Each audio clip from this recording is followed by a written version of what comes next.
तो संसद का शीतकालीन सत्र कल से शुरू होगा। शीतकालीन सत्र से पहले ही एसआईआर पर सियासी संग्राम छिड़ा है। तमाम आरोपों के बीच सरकार और विपक्ष के बीच माहौल तल्ख हो चुका है, जिसका असर संसद में भी देखने की उम्मीद है। एसआईआर के अलावा दिल्ली ब्लास्ट, बढ़ते प्रदूषण, वोट चोरी और बीएलओ की मौत जैसे मुद्दों पर भी विपक्ष सरकार को कटघरे में खड़ा करने की तैयारी में है। अब वहीं सरकार विपक्ष की धार कम करने के लिए राष्ट्रवाद का सहारा लेने की रणनीति पर काम कर रही है। चर्चा है कि शीतकालीन सत्र में वंदे मातरम पर विशेष बहस कराई जा सकती है, जिसके जरिए विपक्ष पर दबाव बनाने का प्रयास होगा।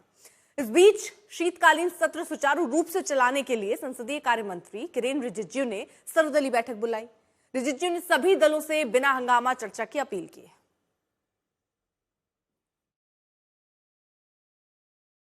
लोकतंत्र में विशेष करके पार्लियामेंट्री डेमोक्रेसी में गतिरोध होता है। पॉलिटिकल पार्टीज में डिफरेंसेस होते हैं, अपने अपने आइडियोलॉजीज, अपना अपना एजेंडा लेकर के सबको काम करना होता है, तो डिफरेंसेस होगा। डिफरेंसेस के बावजूद भी अगर हम सब ये तय करें कि हाउस डिस्टर्ब नहीं करना चाहिए, जो भी विरोध करना है सदन में बात करके विरोध करना है, सदन को हम किसी तरीके से बंद नहीं करना चाहिए, हाउस प्रोसीडिंग चलना चाहिए। अगर हम सब मिलकर तय करेंगे तो प्रोडक्टिविटी बढ़ेगा, लोकतंत्र मजबूत होगा और पार्लियामेंट का सम्मान लोगों के नजर में बनाए रखेंगे। तो 12 राज्यों में एसआईआर प्रक्रिया देखी जा रही है। तमाम पार्टियां एसआईआर पर सवाल उठा रही हैं और इस बहाने सरकार और चुनाव आयोग को घेर रही हैं। सबसे ज्यादा जंग पश्चिम बंगाल में है। सीएम ममता बनर्जी लगातार चुनाव आयोग के खिलाफ मोर्चा खोले हुए हैं। कांग्रेस दिल्ली में बड़े प्रदर्शन की तैयारी में है। यूपी में अखिलेश भी एसआईआर के बहाने वोट चोरी का आरोप लगा रहे हैं। साथ ही यूपी में अब बीएलओ की मौत के मुद्दा भी अब गर्माता जा रहा है। तमिलनाडु और केरल भी प्रक्रिया के खिलाफ आवाज उठा रहे हैं। लिहाजा संसद के शीतकालीन सत्र पर एसआईआर पर तनातनी तय मानी जा रही है। चुनाव आयोग चुनाव से पहले, चुनाव के दौरान, चुनाव के पश्चात जिस प्रकार से राजनीतिक पक्षपात रख रही है, तो क्या भारत में चुनावी प्रक्रिया संवैधानिक रूप से चलेगी?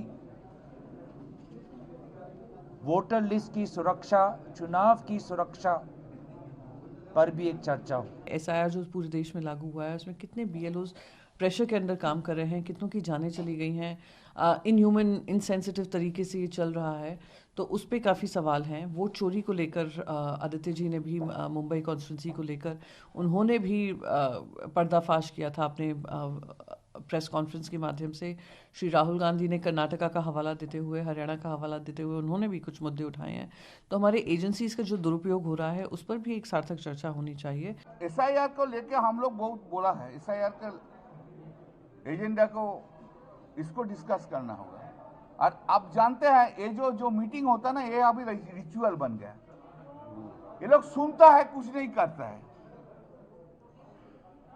ये 5 मिनिस्टर थे, सीनियर मिनिस्टर्स थे, लेकिन हम लोग जानते हैं ये हम लोग आते हैं, आएंगे और जाएंगे, कुछ काम नहीं होंगे। ये करना है कर देते हैं, सुन बहुत को। एक चीज है, 5 मिनिस्टर बैठ के सुना है 2.5 घंटा से 2 घंटा, 2.5 घंटा। तो हम लोग यही बोला, यार आप लोग कुछ तो सुन लीजिए, ऐसा करके पार्लियामेंट में बैठ के आप लोग 5-6 सीनियर मिनिस्टर कुछ करो और ना करो, सुनो ना भाई। तो सुनेगा नहीं। वो लोग बोलते हैं, ये जब प्राइम मिनिस्टर बोलता है, पार्लियामेंट मिनिस्टर बोलता है पार्लियामेंट में, जो मर्जी डिस्कशन करो, हम लोग का डिस्कशन के लिए कोई डर नहीं है। तो डिस्कशन के लिए डर नहीं है तो एसआईआर के डिस्कशन के लिए डर क्यों है? संसद का शीतकालीन सत्र 19 दिसंबर तक चलेगा। 1 दिसंबर से 19 दिसंबर। सरकार इस दौरान 14 महत्वपूर्ण विधेयक रखने की तैयारी में है, जिनमें परमाणु ऊर्जा, कृषि क्षेत्र, उच्च शिक्षा ढांचा सुधार, कॉर्पोरेट शेयर बाजार से जुड़े विधेयक शामिल हैं। दूसरी ओर एसआईआर बड़ा राजनीतिक मुद्दा बन चुका है। आपको बताते हैं कि आखिरकार विपक्ष किन मुद्दों पर सरकार को घेरने की रणनीति बना रही है। दरअसल एसआईआर सबसे बड़ा इशू यहां पर बंगाल में भी और यहां उत्तर प्रदेश में भी कांग्रेस पार्टी के लिए तो है ही ये बड़ा मुद्दा। अखिलेश यादव भी इसको एक बड़ा मुद्दे के तौर पर ही देख रहे हैं। वोट चोरी, बीएलओ की मौत, जिस तरह से बंगाल में ममता बनर्जी लगातार ये सवाल उठा रही हैं, वायु प्रदूषण, दिल्ली ब्लास्ट, दो प्रमुख चीजें दिल्ली से जुड़ी हुई, जहां पर वायु प्रदूषण का मुद्दा है, दिल्ली ब्लास्ट का मुद्दा है। तो संसद के शीतकालीन सत्र से पहले सियासी सरगर्मियां भी बढ़ गई हैं। एक तरफ विपक्ष विशेष मतदाता सूची संशोधन यानी एसआईआर को लेकर सरकार को घेरने की तैयारी में है, वहीं केंद्र सरकार सत्र की शुरुआत ही एक खास बहस से करना चाहती है, वंदे मातरम पर पूरे दिन की चर्चा। यह माना जा रहा है कि सत्र शुरू होते ही वंदे मातरम पर चर्चा का प्रस्ताव रखा जाएगा, जिस पर भी विपक्ष सवाल उठा सकता है।